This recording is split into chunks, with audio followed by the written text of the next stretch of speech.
نورین دلہن بنی اپنے کمرے میں بیٹھی تھی۔ چاروں طرف کاغذ کے پھولوں سے کمرے کو سجایا گیا تھا، کیونکہ گاؤں میں یہی دستور تھا۔ نورین اس کو خوبصورت اور سادہ سے کمرے کو چور سی نگاہوں سے دیکھتی اور پھر اپنے ہی گھونگھٹ میں چھپ جاتی۔ اس کی معصومیت اس کے چہرے پہ پوری طرح نظر آ رہی تھی۔ دل میں ارمانوں کے دیپ جل رہے تھے اور وہ آنے والے خوبصورت لمحوں کی منتظر تھی۔ کچھ ہی دیر میں کمرے کا دروازہ کھلا اور اس کی نند اندر چلی آئی۔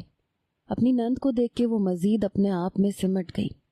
بھابھی بالکل بھی پریشان نہیں ہوئیے گا، کسی چیز کی ضرورت ہو تو آپ بس ایک آواز دے دینا، بھائی ذرا رشتہ داروں کو کھانا کھلا رہے ہیں، پھر وہ خود ہی کمرے میں آ جائیں گے۔ نور کی نند نے اس کے خوبصورت گلاب جیسے چہرے کو اپنی ہتھیلی میں لیا اور پھر محبت سے کہنے لگی، آج تو میرے بھائی کے ہوش ہی اڑ جائیں گے۔ یہ سن کے نورین اور بھی شرم سے نظریں چرا گئی۔ نورین کی نند باہر گئی اور پھر کچھ ہی دیر بعد اس کا شوہر زبیر کمرے میں چلا آیا۔ زبیر نے آتے ہی کمرے کے دروازے کو کنڈی چڑھائی اور جوتے اتارتا نورین کے پاس بستر پہ آ کے بیٹھ گیا۔ نورین ابھی بھی پوری طرح گھونگھٹ میں چھپی ہوئی تھی۔